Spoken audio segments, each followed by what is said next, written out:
පේනවද? සුන්දර විදියට එනවා මේ පැත්තෙන් වතුර ටික. කුරුදුවේ.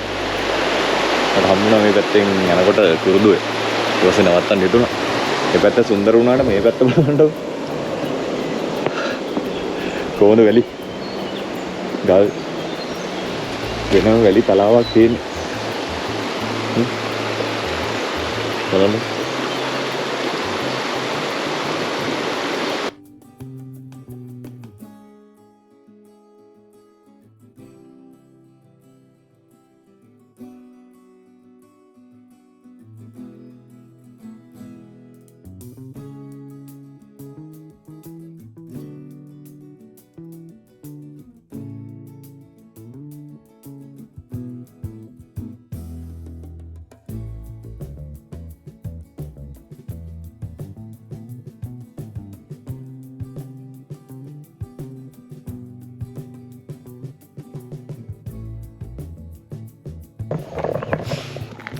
ලස්සනයි නේද? මේ උමා ඔය. ආසම පාරක් මහවැලි රජමාවත යන්නේ මම මේ වදුල්ල පැත්තට. මම පෞද්ගලිකවම ආස පාරක්. කියන්නේ කිලෝමීටර් ගාණක් කැලේමෙන් එන්න තියෙන්නේ. අලි ඉන්නවා. ඒකට තාම නම් හම්බුන්නේ නැහැ කවුරු. උදේ වෙලා ඌ සරත් එකකින් ඉඳන් ඉන්න ටිකට්ටිය කැලේට ගිහිල්ලාදී. නැත්නම් අලි ඉන්නවා. හවස් වෙද්දි ඉන්නවා 4 5 විතර වෙද්දි මේ පාරේ අලි අනිවාර්යෙන් ඉන්නවා. උමා ඔය මේ වතුර නම් ටිකක් අඩුයි. පේනව නේද? කඳු ඈතින් අර මොකන්දක් වගේ ණය ගිහිල්ලා තින්නේ මේ පැත්තේ. මම හිමීට යන්නේ.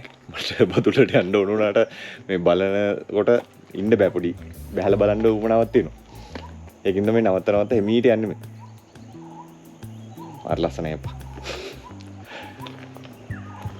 වතුර ටිකක් අඩු වුණාට හිමීට වතුර ටික ගලාගෙන යනවා. උමා ඔය.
උදේ පාන්දර නැගිටගෙන මහන්සිය බලන්න නැතුව ආව එකේ වටිනාකම බලන්නකො ලස්සන.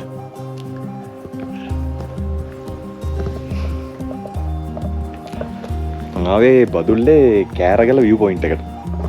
මාරම ලස්සනයි. කියන්න වචන නැහැ. මම මෙච්චර වෙලා හිටියා. 12 විතර වෙද්දි මෙතෙන් ආවා. 12 1 විතර වෙද්දි මම මෙතෙන් ආවා කොහමද? අවුව ටිකක් සැරින්ද මම පාඩුවේ හිටියා. මම මේ එබි බලන්නේ කොහොමද කියලා දන්නවද? මම මේ ඉච්චරල ඉන්නකොට උතන සද්දයක් බද්දයක් කරේ නැහැ. මම මෙතෙන් ඇවිල්ලා හාන්සි වෙලා හිටියේ. වැලි මුවෙක් ඇවිල්ලා අතන කනවා තනකොළ කකා හිටියා. වැලි මුවෙ ඉන්නවද කියලා පෙන්නන්න. ගිහින් වයිනේ. තනියම එක්කෙනෙක් ඇවිල්ලා වැලි මුවෙ මේ තනකොළ කකා හිටියා. බලන්න පල්ලෙහා. මාර ලස්සනයි. ඔකට තමයි උදේ පාන්දර නැගිටගෙන උදේම දුවගෙන ආවෙම. එන්න පොඩක් වෙලා ගියා මගේ නවත්තර නාය ගියපු තැන් ඊට පස්සේ මගේ දිගේ බලන්න තිබ්බ දේවල් ටික බලාගෙන ආවේ යනකොට යන්නේ වෙන පාරකින් හින්දා. මාර ලස්සනයි. මේක ගොඩක් බලන්න ඕන ඩ්‍රෝන් එකේ. බලන්න මම කැම්පින් වලට නම් ලැහැත්තිලා නැහැ. ඊළඟට ආයි කැම්පින් වලට ලැහැත්තිලා එන්නත් එක්ක බලාගෙන පාරත් බලාගෙන ආවේ. කියන්න දුකයි හැබැයි පාර නම් පොඩ්ඩක් අමාරුයි. ඒකටත් අමාරු මේ දැන් ඉන්නත් බැරුව ඉන්න බයිසිකලේ 3 පාරක් විතර නතර වෙවි. ආවේ වාහනයක එනවනම් 4 wheel එකක්වත් අනිවාර්යෙන් ඕනේ. බයික් එක එනවනම් එන්න පුළුවන්. ඊළඟට හැබැයි සර්විස් එක දාන්න බලාගෙන එන්න අනිවාර්යෙන්ම. ඒ කියන්නේ ලොකු ගල් තියෙන කළු ගල් වලින් තියෙන හේදිලා ගිහිල්ලාම තියෙන්නේ. ඒකෙන්ද ඒකට ලෑත් වෙලා මෙන්න එනකොට බලන්නකො. මේ මඩවසියුම් පැත්ත මගේ පිටිපස්සෙන් පේන්නේ. මේ පැත්තෙන් බැලුවාම මේ පැත්තෙන් තියෙනවා පිදුරුතලාගල. ඒ ටික මේ පැත්තෙන් පේනවා. මේ මැද හරියෙන් පේනවා රන්දෙනිගල. ඊට පස්සේ වික්ටෝරියා ඒ පැත්තේ ඒ ටික පේනවා. ඔව් තාම ටිකක් සැරයි. දෙකට තුනට විතර ඇති දැන්. අවුද සැර ටිකක් අඩු වෙච්ච හින්දා තමයි මේ දැන් මේ වීඩියෝ එක. කියන්න වචන නැහැ. සරලව. එන්න අනිවාර්යෙන්ම බලන්න එන්න. මේ නිවාඩු දවස් ටිකක් නේ ඉස්සරහට එන්නේ. මේ මහන්සියෙන් පෙන්නන්නේ. බලටත් බලන්න එන්න ඕනින්ද. මෙතන මාර ලස්සන එකක් තියෙනවා. තව ටිකක් එහා පැත්තේ තියෙනවා පොඩි view point එකක් වගේ කොටයක් තියෙනවා. එහා පැත්තේ මෙතන එහා පැත්තේ. එතෙන්ට තමයි යන්න ලැහැත්ති මේ. අවුව ටිකක් අඩු වෙනකන් හිටිය ඔච්චර වෙලා. මම යන්න කියලා ලැහැත්ති අර එහා පැත්තේ තව පොඩ්ඩක් තියෙනවා කන්දක්. ටිකක් දුර යන්න ඕනේ. මේ පැත්තට යන්න බලන්න. බලමු ගිහිල්ලා මොනවද මේ පැත්තෙන් තියෙන්නේ කියලා.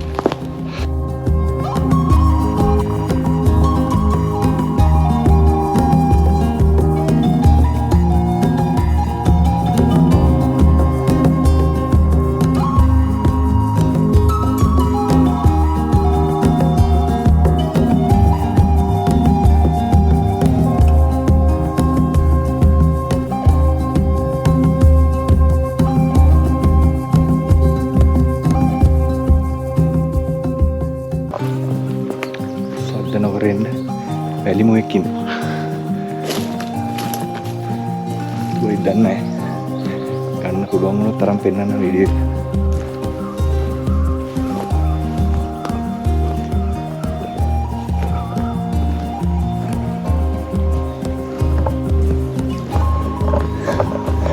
හැබැයි වෙලා ගියා. පුළුවන් තරම් දුර හැමින් ආවා. එයා වුණාට ගියා. බය වෙන්න ඇති. ගොඩක් ඉන්නවා මේ. Elimu.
මෙතනින් මුඩට දාලා මුඩටම එන්න පුළුවන් ප්‍රශ්නයක් නැහැ. මෙතන පොඩි දේවාලයක් වගේ හදලා තියෙනවා පුද පූජා කරන්න.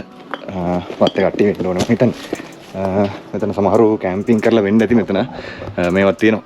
ගිනි මැලක් ගහපු තැනකුත් තියෙනවා. බලන්නකො පල්ලෙහා. මාර ලස්සනක් දෙන්නේ. කියන්න වචන නෑ අප්පා. මම පැත්තක්ම පේනවා. අද අර අවුවට හින්දා මට ඈතටම කඳු ටිකක් පේනවා. මේ වීඩියෝ එකේ වැඩි පේන්නේ නැතුව ඇති. ඈතටම කඳු යායම පේනවා මට. බලන්නකො ලස්සන. නියම දවසේ තනියම මා සුවදෙනවා අප්පා. වැහිලිනු කනගාවි යන්නේ. උඩ තියෙන්නේ මෙතන. ඒ කියන්නේ උඩ තැනක් මේ හරි. එතනින් ප්‍රපාතේ තියෙන්නේ පල්ලෙහාට. වැඩි හොට දාන්න යන්නේ නැහැ මම. උඩන් තදයි. ඒ කියන්නේ මම පල්ලෙහාට වැඩි දාන්න යන්නේ නැහැ. මේක කැමරාව. ඩ්‍රෝන් එකක් අත්ගාලා දාලා ගත්තා. වැහිලිනියෝයි කුසෝ ඉන්නවා මේ හරි. එනවනම් අනිවාර්යෙන් පරිස්සමින් එන්න. එනකොට මම දැක්කේ දිවියා හෝ කොටියාගේ වසුරු වගේ තමයි තිබ්බයි. 3 පොලක 4 පොලක විතර තිබ්බා. ඒ කියන්නේ 5-6 දෙනෙක්වත් අඩුම ඇතිනේ. ඒකින්ද ආරක්ෂා වෙලා එන්න. හවස් වෙනකන් ඉඳලා එවිදින්න යන්න එපා. ගොඩක් කල්පනා කරන්න. ඒ කියන්නේ මුවෝ ඉන්නවා කියන්නේ මම ඒකයි කිව්වේ. මුවෝ ඉන්නවා කියන්නේ අනිවාර්යෙන් කොටියා ඊට පස්සේ කොළ දිවියෝ. නම් මේ කට්ටිය ඉන්න පුළුවන් අනිවාර්යෙන්ම. කැම්පින් කරන්න එනවා නම් අනිවාර්යෙන්ම ගිනි මැල පාවිච්චි කරන්න එතන. ඊට පස්සේ සද්දයක් බද්දයක් ඇහෙන විදියට ඒ හරිය ඒක වෙසෙන්න. පුළුවන් තරම් ආරක්ෂා වෙලා ඇවිල්ලා යන්න. තනියම එනවනම් විශේෂයෙන්ම මම වගේ තනියම එන කෙනෙක් ඉන්නවනම් විශේෂයෙන්ම කල්පනායෙන් ඇවිල්ලා යන්න. ආරක්ෂා වෙලා ඇවිල්ලා යන්න. ඒක තමයි කියන්න තියෙන්නේ මේ පැත්තේ. ඒ කියන්නේ කාටවත් කතා කරන්න මේ ළඟපාත නැහැ. කිලෝමීටර් 3ක් 4ක් විතර යනකම් කවුරුත් නැහැ මේ හරි. ඒකින්ද කල්පනායෙන් ඇවිල්ලා යන්න. බලන්න මම තා ටිකක් වෙලා මෙතන ඉඳලා මම යනවා. ටයිම් එකකින් ඉන්නත් බෑ. තනියම යන්නේ. ඒකින්ද මේ ටිකක් වෙලා ඉඳලා යනවා. යන්න හිතෙන්නේ නැහැ. එහෙම එකක් තියෙන්නේ. මෙතන වෙලා ඉන්න හිතලා තියෙන්නේ. යාළුවෝ ඉන්නවා. පරිස්සමින්. තැන් 4-5කම තිබ්බා. කල්පනා වෙන්න.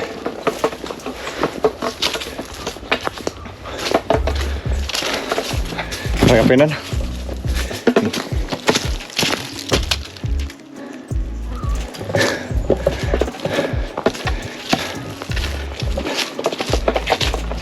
Masih. Nah, emang hidup hari apa? Saya timpen nih. Camping site kari mulia. Hidup kita pertama kali. Mulia gak apa ini kak? Ngeten dia no. Ekam. Video එක මෙතන ඉවර කරන්න. බලන්න, ලයික් එකක් කරන්න, කමෙන්ට් කරන්න, ෂෙයා කරන්න. ඔයාලත් ඇවිල්ලා යන්න අනිවාර්යෙන්ම බලන්න. හරියටම 3යි. ටාගට් එක තිබ්බේ 3ට මම මෙතෙන් දෙනවා කියලා. හවර 3 වෙද්දී ආවා. යන්න ඕනේ. ඉන්න තැනක් හොයාගන්න ඕනේ. හෙට උදේම යන්න වෙන්නේ. ඒකින්ද අද ඉන්න තැනක් හොයාගෙන මෙහෙ නතර වෙලා ඊළඟ දවසේ කැම්පින් කරන්න ආයෙනවා. යන්න හිතෙන්නේ නැහැ. ඉන්නම හිතෙන්නේ. රැට සීතල වෙයි කියලා බයයි ඒකයි. ඊට පස්සේ කිසිම දෙයක් අරන් ඇවිල්ලා නැහැ. ඉතින් පෙට්ටියක්වත් නැහැ අඩුවනේ. කෑමක් නැහැ බීමක් නැහැ. ඒකින්ද අදට යනවා. ඊළඟ දවසේ අනිවාර්යෙන් මෙන්න හිතාගෙන යන්නේ මේ ප්ලෑන් කරගෙන යන්න එනවා කියලා. දවසක් හෝ දෙකකට අනිවාර්යෙන් ලැහත් වෙලා ඉන්න හිතාගෙන ඉන්නේ. වතුර ප්‍රශ්නයක්ම තියෙන්නේ. වහින දවස් ලං කරලා ආවනම් අවුලක් නැති වෙයි කියලා හිතෙනවා. බලමු. දැන් වීඩියෝ එක එන්ඩ් කරන්න. ඔයාලට එන්න මොන හරි උදව්වක් ඕන නම්බරේ තියෙනවා පල්ලෙහාන් කෝල් එකක් දෙන්න. අවශ්‍ය උදව්වක් කරන්න. ටිකට් කඩන්න යනම නම් මුකුත් නැහැ. කෙලින්ම එන්න තියෙන්නේ. වතර දාලා එතනින් කෙලින්ම එන්න තියෙන්නේ. කිසි ගැටලුවක් නැහැ. GPS පෙන්නන එක හරි. ඒ පාර කෙලින්ම එන්න. එන සුබ දවසක්. බැලුවේ හැමෝටම. Thank you. සර්ණයි.